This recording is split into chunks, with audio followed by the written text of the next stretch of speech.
I think the job of the conductor is twofold. Everybody sees the practicality of it, right? You have 90 people on the stage, they have to play at the same time, more or less.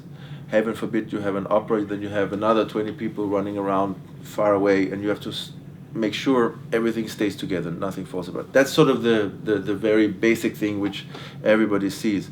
What's harder to understand is, and I think unless you do it yourself, almost impossible to really understand, is what is it that a conductor can add, right? Because the conductor doesn't play anything, the conductor doesn't make any sound, certainly nothing that's meant to be heard by the audience. The thing that attracts me to conducting is that we get the chance to paint with an enormous brush. If you imagine that metaphor, you know, where if I play the violin as well, and that's a much smaller paintbrush, right? It's still music, it's still me, and I get to do it myself. But the kind of colors that you can paint with an orchestra are incredible.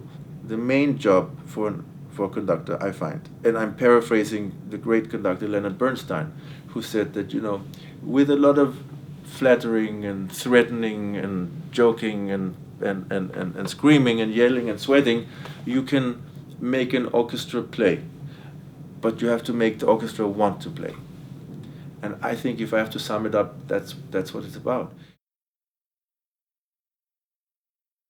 It's a terrifying event, and I think nobody forgets it. And I've spoken with enough conductors who, at least privately, will admit to it. And I think the journey one has to make is wonderful. No, you go from at least it was for me. I felt I'd been playing for a while then on stage, and I felt very comfortable with what I was doing. And then I started having this need to conduct, and I studied, and I felt I understood the music and knew what I wanted to do. And I got up in front of the orchestra, and I realized, my God, I'm a beginner again. That was fantastic.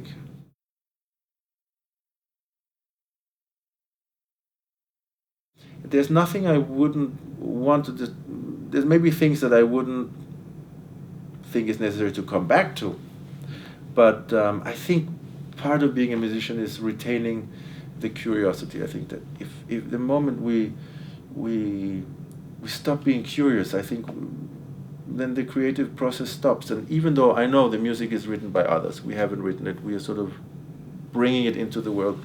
I think if we shut down that lust for new music, then yeah, I think that's a bad road to go down.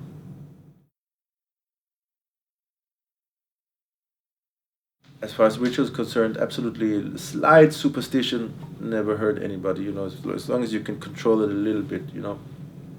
I'll take a nap every afternoon.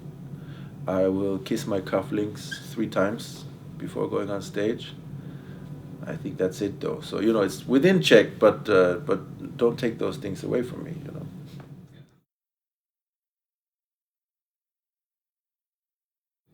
I can tell you one thing about batons. It's much cheaper than buying a violin. That I can tell you. No, look, you can buy them for £5 and they're fine. You just need something that feels nice, you know, balance-wise. You can get them in plastic, you can get them in wood, you know. I think I had some very fancy ones made for me in America, you know. It cost, I don't know, $40 or $50, you know. So it's not that important. I think this is why the great Valery Gergiev conducts sometimes with a toothpick, because he's trying to remind us all it's not that important, you know. It's again, it's we come back to it, that the expression in music and the ability to convince others of your own passion for music. That's all that matters, not the size of the stick.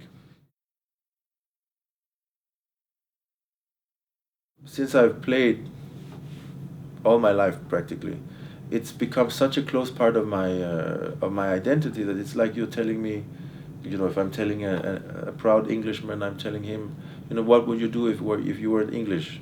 So, I don't know, how can I, you know, that's me, that's who I am.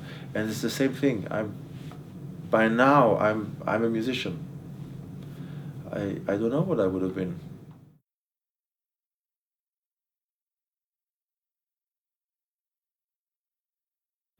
Well, you cannot miss Rudolf Buchbinder playing Beethoven. That's number one. And number two, if you never heard the Mahler one, it's a must-know piece that's going to change the way you look at music. And if you have heard it, you should come anyways, because it's going to be a good one.